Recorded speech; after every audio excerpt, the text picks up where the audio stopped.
Hello, welcome to the Millionaire Woman Show, where we'll be discussing leadership, business, and human potential, inspiring you to live rich from the inside out.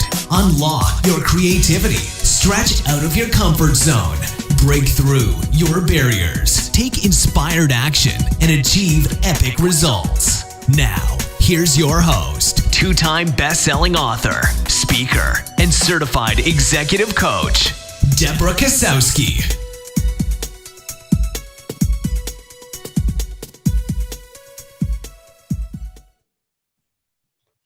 Hello, everyone, and welcome to the Millionaire Woman Show, where we talk about topics of leadership, business, and human potential so you can live rich from the inside out.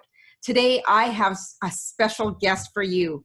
Swiss-Canadian powerhouse Stephanie Hayes is on a speed dial of founders and executives in innovative startups, small businesses, and corporate entities.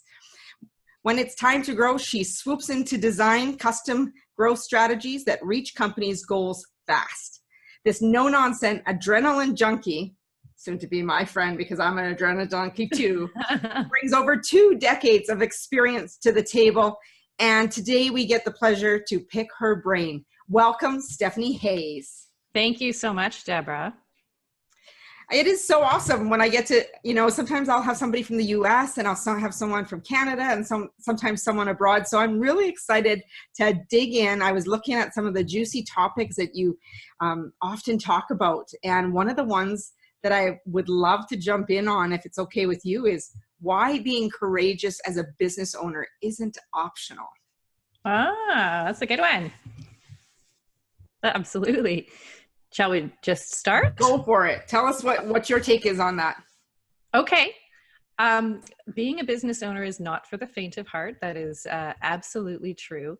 And I think one of the big reasons for that is that we are in an environment of almost constant change. And a lot of people, when they transition out of a job or they transition out of the workforce, it's a little bit challenging for them to understand that sort of vision that they're going for they never stop, right? They never get to one place and then it's like, okay, everything's perfect and it's all wrapped up in a bow and I'm just going to sit here and I'm just going to make my business run, because that just doesn't happen, right? Yeah. And so I think one of the hardest things for new business owners is to be comfortable with that constant change and not feel like that change means they're doing something wrong. And this is a mindset thing that I go through with my clients very often, is that they're not failing because things don't get to a point of just stasis.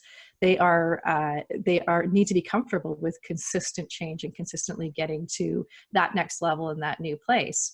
And when you have a business and that's your thing, everything comes back to you, and it's hard not to have that reflect on you personally.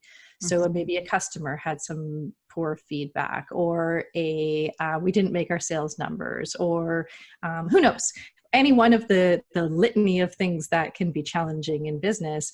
It is hard not to look at that and think, I have failed. And it's hard to not to look at it and think it is a failure.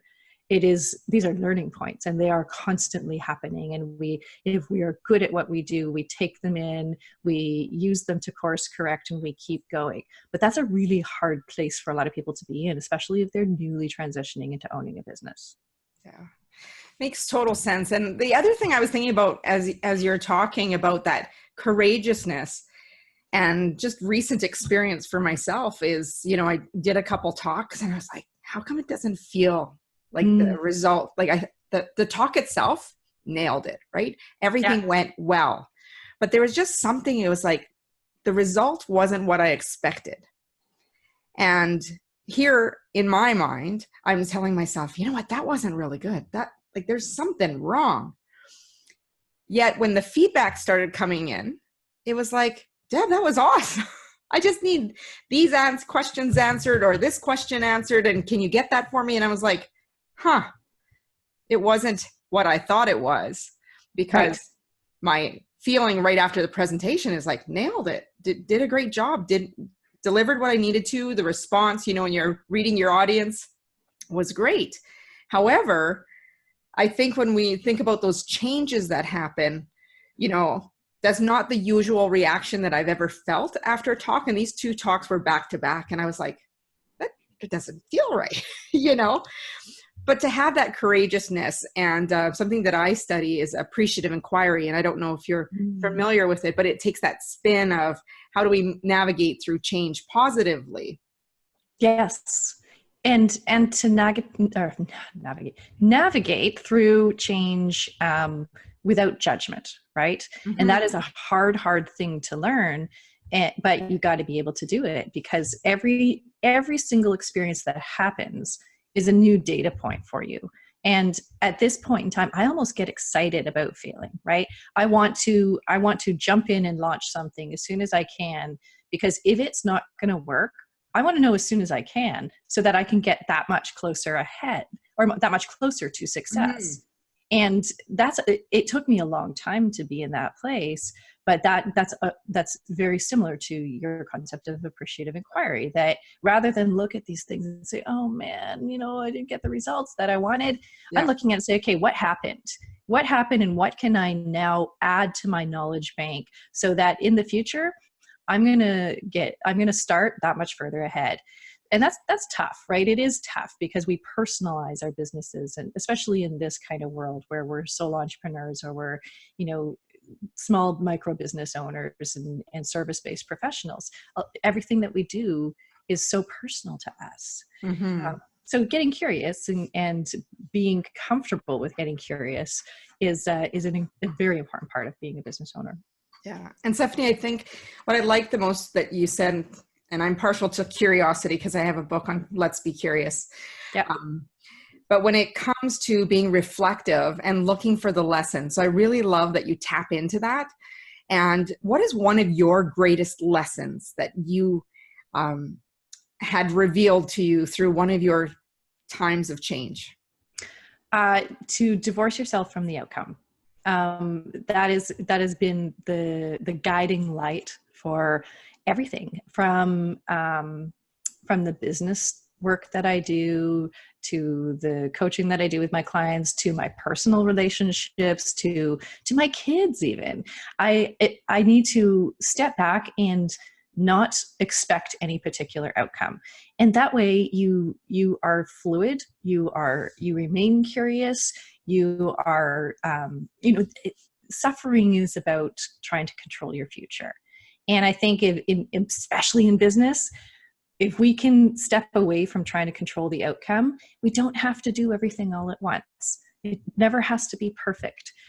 We can just watch and see and be in this state of fluidity where everything that's happening to us is a new piece of information, and we're molding, each of us is molding this different beast, right? There are no cookie cutter business models. There are no formulas. Every single one of these businesses is, or should be, its own entity that looks a little different than all the rest because it's been molded by a human who is different than all the rest. So getting into that fluid state, being not married to outcomes, it has made everything a lot less difficult. So what do you do? What habits have you put in place so that you can be fluid and be in that flow? Part of it is I surround myself with a support community, right? Other people who are in the same place as me, or who have been in the same place as me, because these are my little checkpoints. So I just had this experience last week, and I had a sort of negative event, and I was just, I was inclined to just go, I suck, I'm going to go get a job at Starbucks and blah, blah, blah. But the first thing I did was reach out to these people that I have on speed dial and say, hey, talk me out of this, or let's get some perspective, right? So that ability to sort of triangulate is really important to me. As soon as I have a problem, I talk it out, and I just blob to all the people that I know who can understand. So I'm very, very particular about maintaining those relationships with a group, because it can be lonely being an entrepreneur, right? Mm-hmm. You are sitting here behind your computer all day trying to make things work. And when your only interaction is with your customers or your vendors, it can be pretty isolating, and a lot of people have a lot of shame about the things that don't quite go so right. So I think having that normalization of a group of peers that understand where you are and where you're going is critically important for me. So what do you have in place as your morning routine? Do you have a specific morning routine that sets you up for your success? I do have a morning routine. I'm not sure how much it's setting me up for success, but I'm hoping so. I wake up and I actually do yin yoga before I start my day, which is the opposite of what they suggest. But for me, yin, I wake up and I'm just like raring to go. And yin actually brings me back and lets me say, okay, stop for a second, regroup, just get ready. I actually do my planning the night before, and I will get everything ready, and I will know what tomorrow is going to be. And I have a whole framework for planning. And that lets me wake up without anxiety, without wondering what today is going to be. And I can just go into that calm and start just executing on my day. And as long as I know that the tasks I'm working on have rolled up to something I'm trying to achieve strategically, I can have that confidence in the work that I'm doing. And I don't need to spend a lot of time worrying and chasing, whatever bright, shiny thing shows up on the internet today. I always have my coffee, my bulletproof coffee, and I sit down in the morning. I plan my food for the day so I don't forget to eat. So I have a tendency to do that. Not uncommon for entrepreneurs to forget to eat. I have to tell you. It sounds funny, but it's absolutely true. And I will find myself getting to, I used to find myself getting to the afternoon and I'd be like, why did I feel so tired? And it's because I just plowed through and it's all about the balance now, right? And I review my agenda for the day. I review what work I'm going to do. I look at my projections for the year, and it motivates me to remember that everything I'm working on has to be aligned to that plan. So I think it's a bit of relaxation, it's a bit of centering, it's a bit of coffee, and being really clear on what today is going to be. And it's a slight shift, but it's made a big difference to how confident I feel in what I'm trying to achieve, and always bringing myself back to the why, right? Why am I doing this? Mm-hmm. What am I trying to achieve? How am I going to execute on that? What's the priority? So with that, do you also do anything particular in the evening to set yourself up for a good rest, or to, get yourself in the zone if you're having this burning question you need answered? I have adopted a philosophy in life that I'm not saving lives. And it's very rare for me to get to the point where something is so urgent and scary that it's taking up my head. So a little bit of that was shifting my mindset. But one of the things that I've adopted that I actually had to put in my calendar, because if it's not on my calendar, it doesn't exist. As soon as I pick my kids up from school, there's no more work. So on the weeks that I have my kids, there's no more work after 3:00. But on the weeks that I don't have my kids, bedtime or after dinner is fiction, just reading fiction. Because I was missing, I'm very logical, analytical, and I was missing that whole creative part of my life. So I find that the fiction, no matter what it is, actually releases my brain from the day-to-day, I got to do this stuff, there's tasks, I have these deliverables, or whatever it might be that I'm thinking about in my business, and I just dive. And I find that now that I read a lot of fiction, when I do, I just dive into it and my whole brain consumes it. So it's almost a form of meditation. I'm not thinking about anything else. I'm reading my book, and my brain loves it because it's something that is not taxing. Okay, so I need to know your secret, because whenever I grab a fiction book, it's like I can't put it down, and I stay until it's done. Well, depending on the book, I'm reading a series right now that I can't put down, but I have had a few nights of marathon sessions, because it was, it's like my brain's so hungry for the creativity that it chews through it, and it's like candy, right? But I have to listen to my body. I've gotten really good at listening to my body. And when I am starting to fade off, it is time to put it away. Yeah. I can't stay up late anymore. Yeah, that's why I like the nonfiction, because you can read a little bit, you can put it down, and you can process it. And I usually reserve fiction reading for when I'm on vacation, because it's like, okay, I can turn off and I can stay up, or I can do it. Right. It's been intentional to bring it into my my evening, because it is specifically not nonfiction. Yeah. I don't have to think about it. It is just like letting your brain go and follow all these creative pathways and have all this imagination about what you're reading and what could be, right? Yes. And stimulating all that creativity. Yes. That's been important for sure. So what brought you into the career that you're in right now? I actually believe I was sort of born into this career. It's, I can remember even just being a kid and wanting to build my own business. And I would sit, what I would do, I would sit for hours making forms, making forms for people to fill out. That was my play activity. And as I got older, it was never not an option to become an entrepreneur, to start my own business. And my career from day one was in small businesses, startups, working in startups. And once you spend so much time in that environment, it starts to become part of your DNA. It gets really comfortable. You're part of a startup, you're doing everything.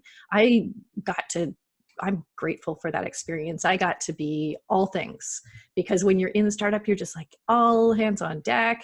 Oh, you're going to do finance today? Go do finance. You're going to be a project manager. Oh, look, we need a designer. How about that? And I do a little bit of coding. And cool. And I remember being in a role where I was responsible for supporting customers in like a marketing capacity. And I had a specific region, and this was a startup that we were all building together.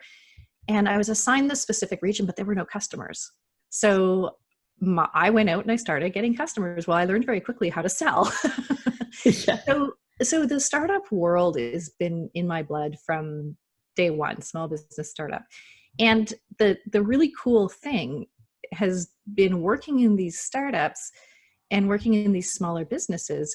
I also had the opportunity to consult to much larger corporations and big ones, and public sector and big government organizations. So I've had the opportunity to work all across the board, and that's pretty valuable, because you can bring that to a small business. So when I started up, really invested in and started up my first business, I think it was about 12 years ago, and that was an experience for sure. It was like, your starter business and you learn everything all at once. But we did, we grew it. And that was my first foray into entrepreneurship. And I was absolutely addicted. I have started up 5 businesses since. I have a software company. I have another little online business. I have my coaching practice. I have a consulting practice. So when I got myself immersed in the university as an entrepreneur mentor, it was so much fun to have all these different little startups that we were, creating and helping become operational, so that they could be consumed by the seed fund. And what I realized then is like, that's really what I want to do. I was doing all this consulting in the technology space, and I was doing some strategic consulting. And what I really, really loved were these people who had this investment in their business and were so passionate about it, and it had to work. And for whatever reason, I could just help them, and I could see and I could understand and get clarity on what they needed to do. And it was like, being a clairvoyant for their startup idea. And that was so helpful to them, to be able to have somebody say, here's what you need to do and execute on this plan. Because when you're right in the thick of it, a lot of these people don't have a business background, right? So they have a skill or a trade, and they muscle through and they create a business and they figure out how to like do it from a legal perspective. But they eventually get to this point where they're going, I don't know what's next. And I'm just hanging on right now. Like, I know this is viable now. I have made some money, but I don't know how to go from where I am now to that next step, or how to grow, or I'm working way more hours than than the money that I'm making, and something just doesn't feel right. So all of those guys, I love them and I can help them. And that really became clear to me that that is my superpower. And a couple of years ago, I started up my coaching business officially, having kind of done it off the cuff with a few different people. And it has been not looking back ever since. It's exactly what I need to do. It's a great fit for my skills, and I'm absolutely loving it. Awesome. Awesome. I was just thinking about when you said, you went where there's no customers and you had to get yourself to sell. What advice would you give the brand new entrepreneur who's said, I'm going to start that business, and what do I do next? And I don't know anybody, or, stepping out of that comfort zone and really creating those opportunities.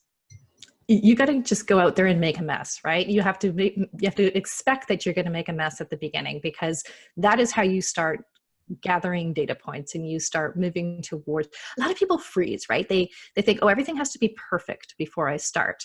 And that's just not true.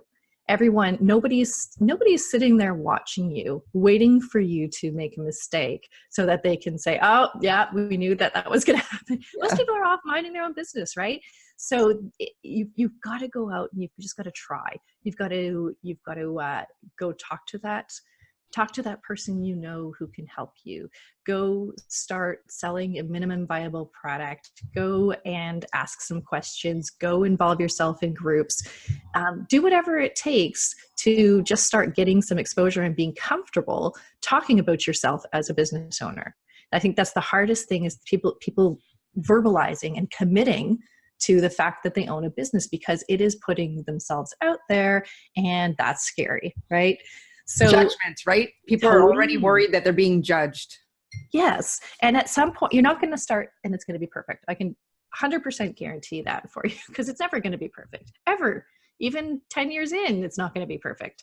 So you might as well just get out there and start trying. And it'll be messy at first, and then you will learn some things and you will start to get less messy, and then you'll learn some more things and it'll get less messy. But the other thing I would say is, look for mentors and look for collaborators, because partners have been, with solo entrepreneurs, partners are extremely, extremely valuable to you.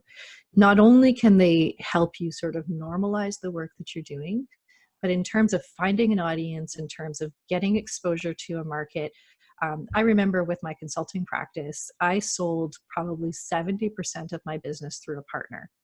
And that was instrumental in us opening up new markets, in us opening up introductions to customers that we may not have had an audience with before.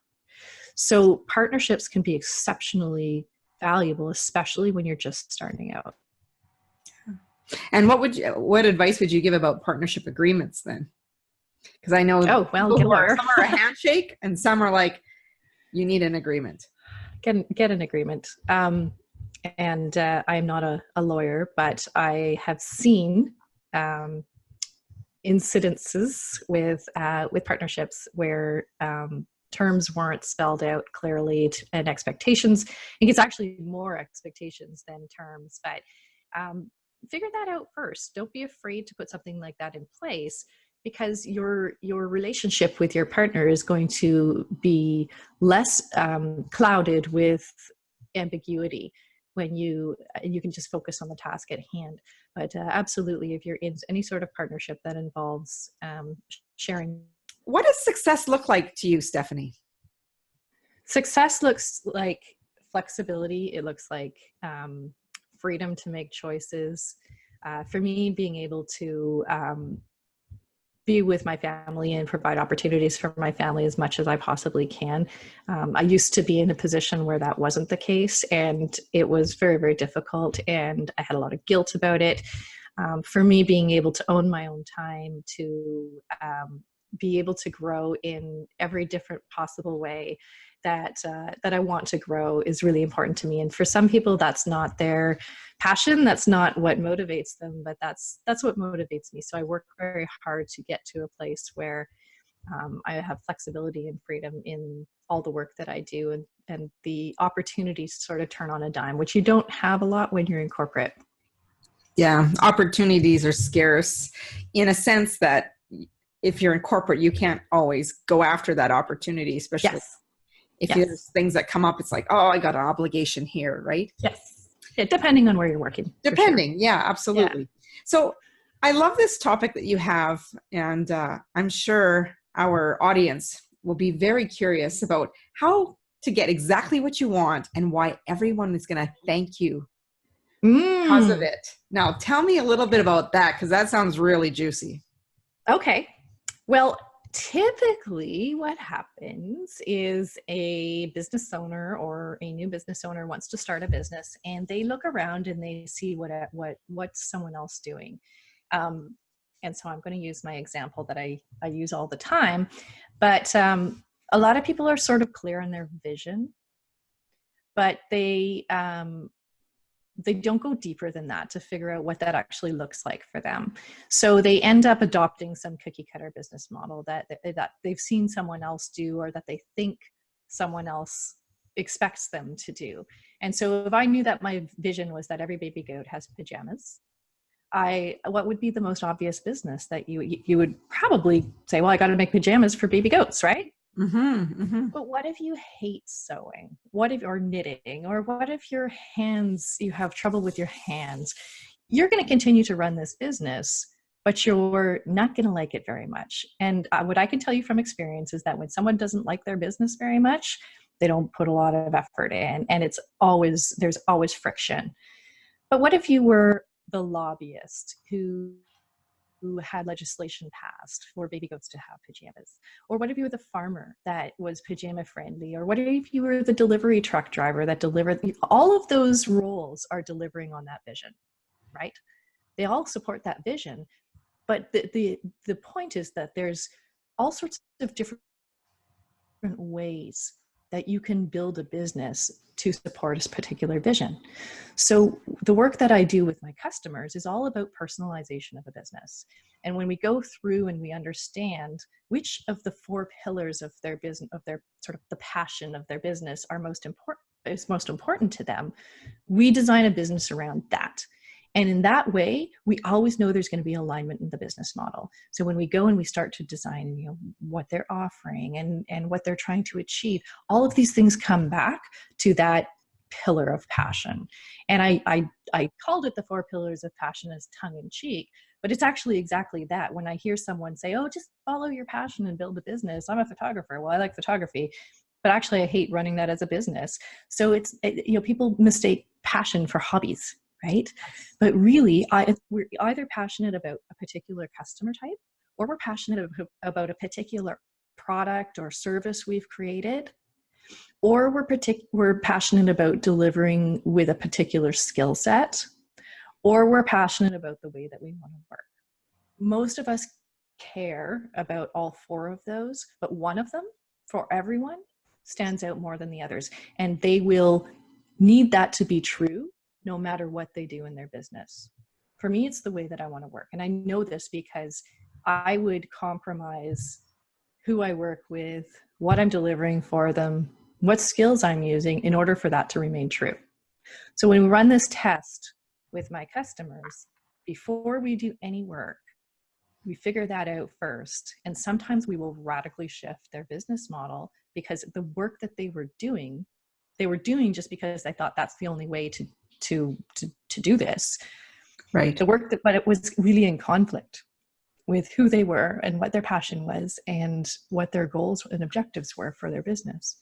So in that respect, if you get really clear on what you want, there's always going to be a way to build a business around that. You can have whatever you want. It just depends on how committed you are to that. Yeah, absolutely. And also, I like how you talk about that struggle, because that struggle that often happens, or that misalignment, is because they're not staying true to their core values. Yep, values and what's sort of inherent in their personality, right? Mm-hmm. That's just another layer that that just is. And the 4 pillars sort of suss that out. I can ask you till the cows come home what your goals and your values are, and you can rattle them off to me. But we're still missing that other piece that is inherently you. So your business needs to be very personal to you, or you're not going to put the energy and the effort into it. Yeah, it's got to pull on those emotional heartstrings. Otherwise, you're not going to have it does. success. So what do you think is missing from the business coaching world? One thing I think is missing is actual experience running a business. And this is always amazing to me that we have business coaches out there that have never run their own business. They have never gone through the process and the struggle of starting something up, and the pain and the frustration and understanding what things look like from a strategic perspective. So we have a lot of business coaches who call themselves business coaches, but are actually really focused on marketing. Like they have a hammer and everything's a nail, right? And that's okay, but call yourself a marketing coach, or call yourself, because you're misleading these people who are coming to you and saying, I just don't know what to do next. I don't have a specific marketing problem. My business isn't working. And so what they end up getting, and I hear a lot of customers come to me and say, I hired this business coach, but all we talked about was email marketing, right? So they're not getting that strategic perspective. They're not getting a 360-degree eyes on their business from someone who has had the experience. And I think that that's extremely important, and it's missing, right? It's not common. So I wish that people would kind of call themselves what they are, not because it's frustrating, but because they're going to get the right clients that way. And their clients are going to be happier because they knew what they were getting. So I think there's a little bit of misrepresentation, and I don't think it's vindictive. I think that it's, the industry doesn't quite understand what business coaching or business strategy really is yet. Mm-hmm. Mm-hmm. So what do you think are the top 3 things that business owners need to do to become successful? They need to, the top thing they need to do is they need to recognize that everything is always going to change and be comfortable with that. And we talked a lot about that kind of mindset around being comfortable with failure, being comfortable with ambiguity, being comfortable with a constantly changing schedule and agenda and that sort of thing. So that comfort with change and that comfort with ambiguity, I think, is sort of your top, the top thing people need to be successful. The second thing they need to do is they need to plan. So without a plan, it is very, very unlikely you're going to reach your goals. But the other thing that a plan does for you is it allows you to see and be confident in the fact that you can achieve what you want to achieve.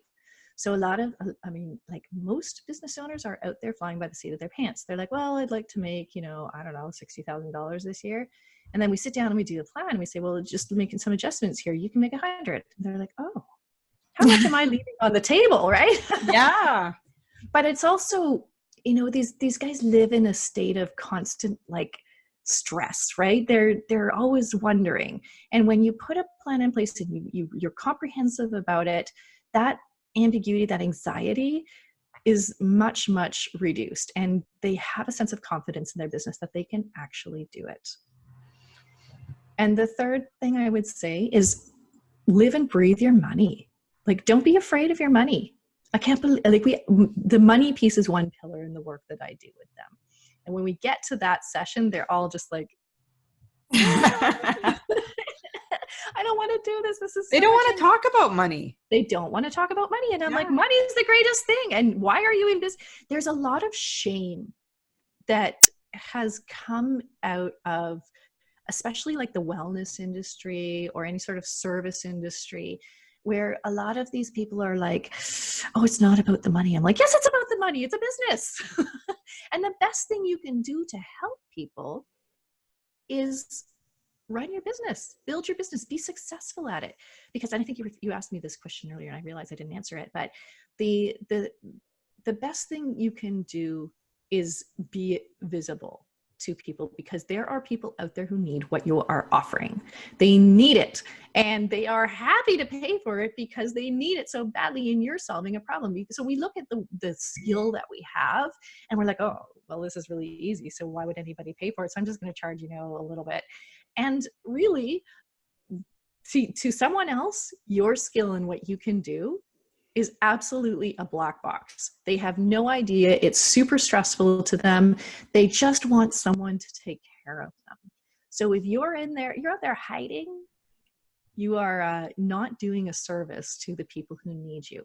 So the money piece is all about being really confident about how much you're spending, what you need to make, what you want to make, but it's also about valuing your services.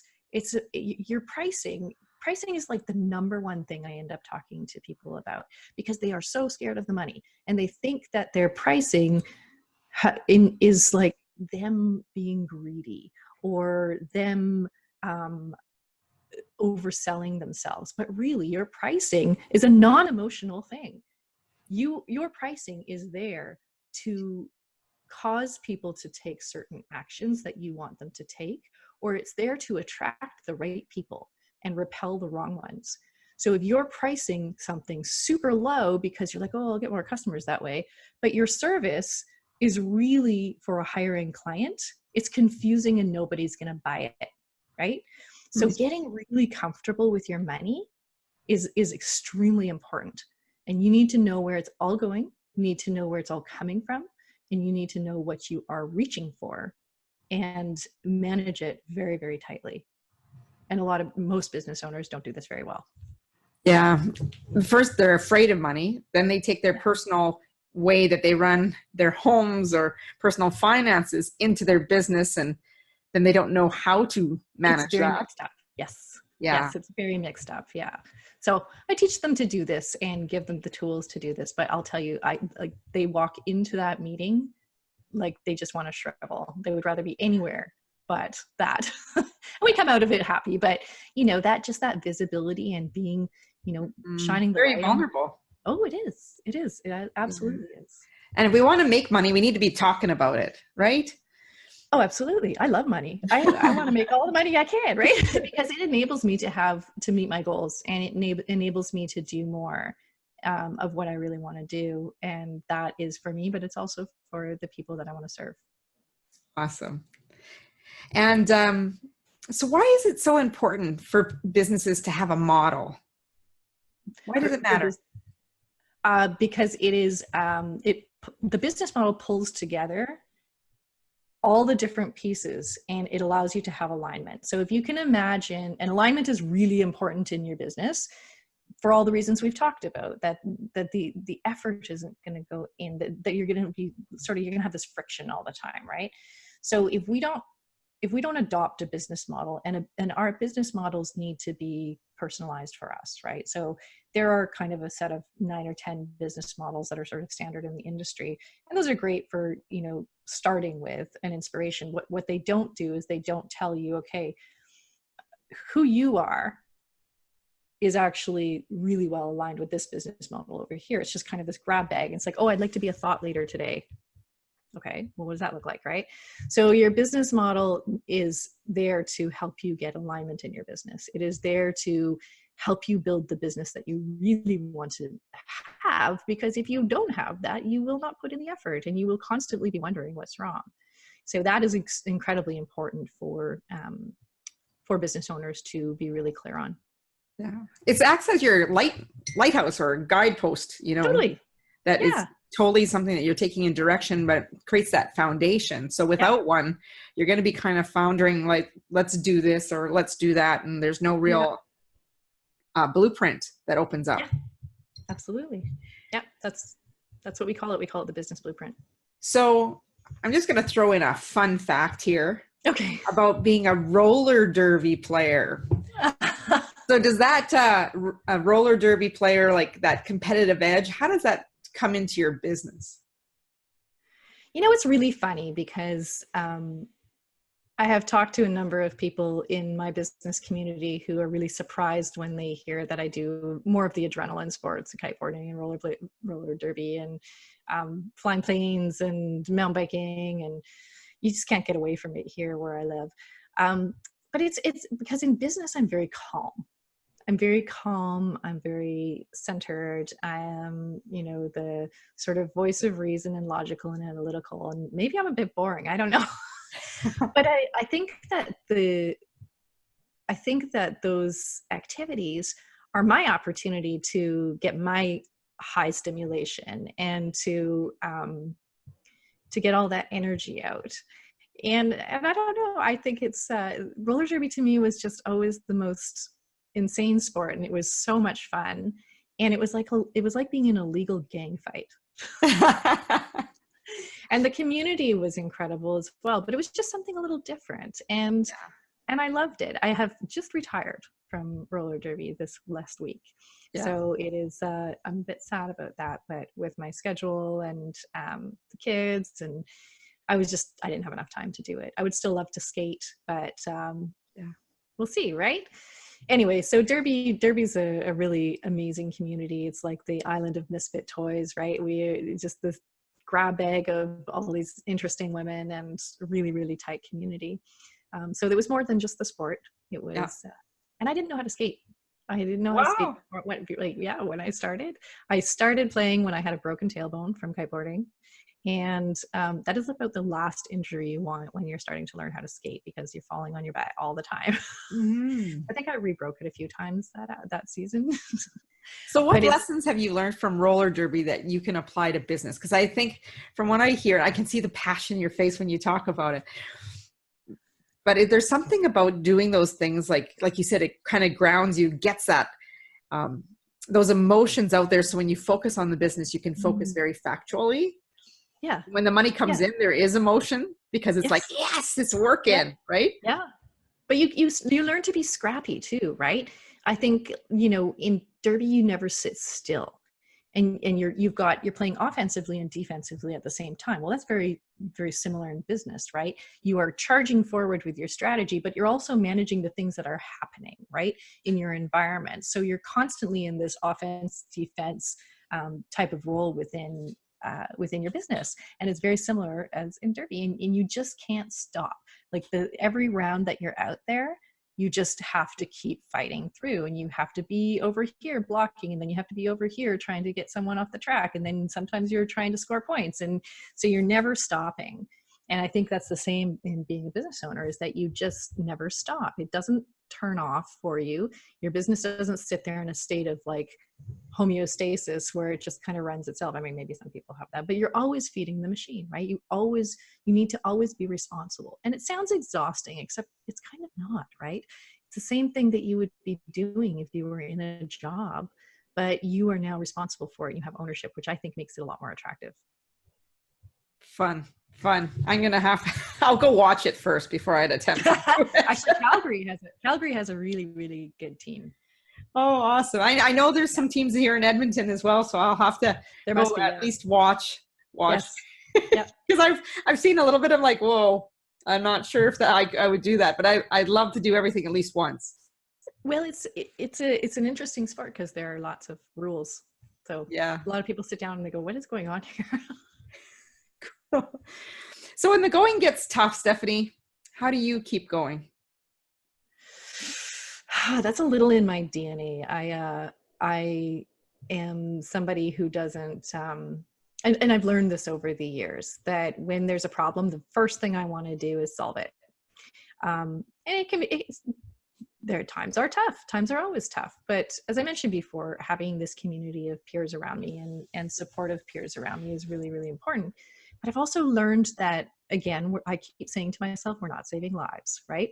We are not, I mean, maybe you are, but for most of us, we're not saving lives. And the world isn't going to come crashing down if this thing doesn't happen by tomorrow, or you got a crappy customer review, or, what have you. So when times get tough, I often have to just go out and remove myself from this place for a little while and maybe go for a hike or go on a vacation or whatever it might be, to just reset the environment, because we can get so in our heads about our businesses and we can get so immersed in everything that we're doing. So I think a little change of scenery, looking out to your people for support, and just keeping that mindset going, that meditation around the fact that you are not your business and life is not going to fail because something doesn't feel so good right now. Yeah, very much in line with Dale Carnegie, who says, like, if someone's not dying or going to jail, the worst case scenario is not happening. Right. Right. Yeah. Yeah, it's true. absolutely. So I know you love to travel because you mentioned that as the place of escape as well. Where is one of your most favorite places you've ever been? One of my favorite places is Hood River, Oregon. Oregon. Hood River. It Yeah. is on the Columbia River, and it is about just under an hour east of Portland. And it's this beautiful little town, and it's got this culture that is really neat. And I actually think Squamish could be like this if we had some vision. But Yeah. it's right in the midst of the mountains, but it's also on the water, and it's just like the vibe is amazing, and it's one of my favorite places to go. And I go there a few times every summer. That sounds beautiful. Sounds beautiful. So what is one place that's on your bucket list that you still want to go? Which one is not? My bucket list is, the top of my bucket list is Eastern Africa. I don't know when I'm going to make it there. Anything that resonates with you with that area? Like I've always been really interested in the history of the area, and it has not always been happy. Mm-hmm. But the cultural development and the change and the things that have happened in that area are just so fascinating to me. And given how long and deep that history is, I can't imagine, like, we live in a part of the world that's very, very young, right? Very new, very young. We don't have a lot of history here, at least in terms of, what we have access to. But I would love to go somewhere like that has so many centuries of just really interesting stuff that's been happening, and seeing what it's like to be immersed in that culture. I'm sure you'll have a lot of more stories to share once you go there as well, because travel changes you. Absolutely does. Yeah, I can't get enough of it. I try to get on at least one big trip every year, but right now I'm traveling so much for work, and right now it's like tour of the US. I'm seeing all sorts of different places in the US, which is great too. Even within a country like the US, there's so much diversity, between the Eastern Seaboard and the Southern United States, and, the Gulf, and on the West Coast. Like, there's so much in between. There's actually a lot of diversity. And you can discover so much. Mm-hmm. Mm-hmm. So I know continuous learning is so important as you're growing a business. New opportunities come up, how to face them. There's always lessons inside books. What is one of the books that you're reading? That I'm reading right now? Mm-hmm. Profit First. That's Michael. Have to remember how to say his last name, but I know who you're talking about. I'll let you try it. I think it's Mikovits. Something like that. Yeah. So it's it's a bit opportunistic right now because I'm working on a program with a colleague of mine who is a financial coach, and I got really interested in the approach, and I think it's really relevant to my clients. And I tend to be somebody who consumes a lot of information. So, because I want to be the best resource to my clients as possible. So right. I learn about SEO, I learn about, all the tactical stuff, and I also learn about all the strategic stuff, so that when my clients come to me, I'm their resource. And so the Profit First model is I think really effective for small business owners and solo entrepreneurs. So I want to be as well versed in that approach as possible, so I can do even better with my clients and helping them build models that work for them. And it's so important to be that resource, because it's not how many resources people have, it's about being resourceful. And books and podcasts are some of the greatest ways for us to learn those things. Oh, absolutely. Yes. So I want to ask you now, what are the top 3 things, because we're coming to the end of our interview, what would be the top 3 things that you would want our audience to learn from you, to remember you by? Okay. Not roller derby. I want them to know that you can have whatever you want, right? Don't be constrained by what you see out there. If you have a vision, you can have whatever you want. And if you can get some help clarifying that and working through that model, you can have it. So don't feel like you need to have something that is that doesn't feel right for you, because you won't put the effort into your business. The second thing I would say is love your data. Anywhere that you can collect data and you can find out more information about what's actually happening in your business, you need to be inquisitive, you need to be curious, and you need to look, triangulate that with numbers. And there are numbers everywhere that you don't even know exist. And those can really help you keep going and running your business like a machine. And the third thing is don't be afraid to fail. In fact, look at failure as an opportunity. Look at failure as becoming more knowledgeable and becoming smarter in your business, and lose the anxiety around not doing something well. Those are awesome tips, because I think people are so afraid to fail, so afraid to put themselves out there for the fear of being judged.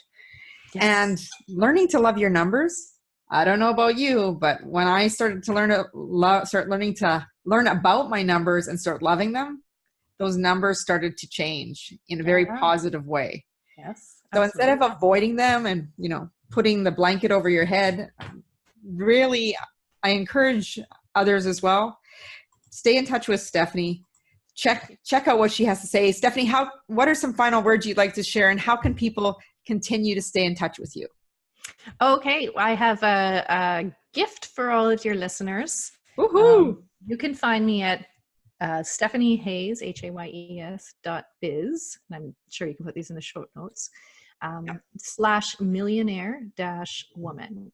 And there you can sign up for a free strategy call with me, and we can work through whatever's got you challenged right now. Awesome. Thank you so much for joining us, Stephanie. You are a fabulous guest. And for everyone there who is on with us, and please share this interview with other people so that they could learn about the 4 pillars and why they need to be following through and building their business with a foundation that's going to make them successful. Because everything that you do, all the choices that you make, count. So as Muhammad Gandhi said, be the change you wish to see in the world. As always, my wish from Stephanie and myself is to go out and make today great. Please go over to www.debrakasowski.com. Sign up for the Success Secrets newsletter. Get your free gift of the 21 Habits High Achievers Kick to Achieve Success. Until the next podcast, have a fabulous day and stay tuned.